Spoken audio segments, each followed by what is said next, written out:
नमस्कार दोस्तों, स्वागत है आपका हिंदी नॉलेज शो में। तो दोस्तों, एक बात से तो आप सभी लोग सहमत होंगे कि जब दो न्यूक्लियर पावर कंट्री आपस में भिड़ती हैं तो उनमें युद्ध की संभावना बहुत ही कम रहती है, क्योंकि दोनों को पता है कि दोनों खत्म हो जाएंगी अगर न्यूक्लियर युद्ध हुआ तो ऐसे में जो दोनों देशों के बीच में युद्ध है वो या तो तीसरे देश में लड़ा जाता है या फिर डिप्लोमेटिक तौर पर लड़ा जाता है।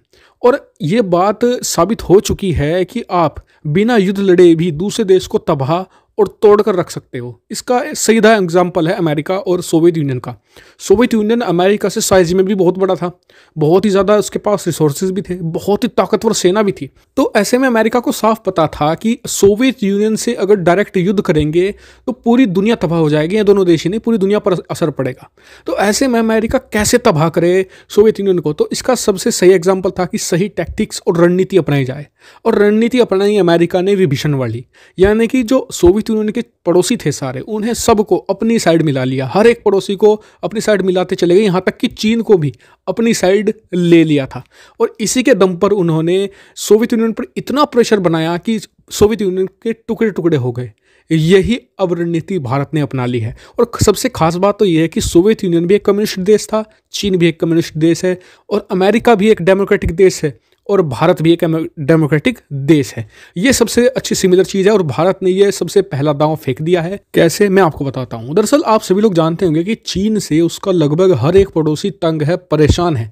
चाहे वो आप देख लीजिए कि दक्षिण कोरिया हो, जापान हो, फिलीपींस हो, वियतनाम हो, इंडोनेशिया हो, यहाँ तक कि मंगोलिया, कजाकिस्तान, तुर्कमेनिस्तान, जितने भी देश हैं सब परेशान हैं, और भारत भी इसमें इंक्लूड कर लीजिए आप चीन से।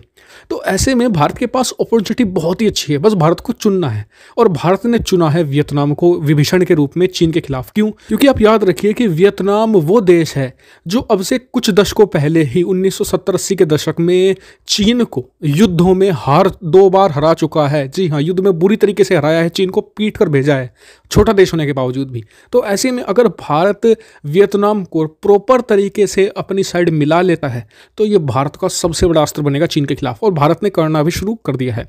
सर, मैंने आपको कल बताया था वीडियो बनाकर कि भारतीय रक्षा मंत्री राजनाथ सिंह और वियतनाम के रक्षा मंत्री ने बैठक करी कल। उसमें बहुत सारे समझौते हुए, लेकिन उसमें अब एक ऐसी बात निकलकर सामने आई है जो चीन के लिए बहुत ही ज़्यादा घातक है। क्या है वो बात यह है वो कि भारत ने प्रपोजल दिया है एक बहुत ही खतरनाक मिसाइल का वियतनाम को। आप सभी लोग जानते होंगे कि ब्रह्मोस का तो पहले ही भारत और वियतनाम में बातचीत चल रही है, लेकिन ये मिसाइल ब्रह्मोस से भी खतरनाक है। ब्रह्मोस को तो भारत ने रूस के साथ मिलकर बनाया है, लेकिन इस मिसाइल को भारत ने प्योरली बनाया है खुद। और इस तरह की मिसाइलें दुनिया में सबसे ज़्यादा मुश्किल से बनती है। ये मिसाइल है अस्त्रा मिसाइल।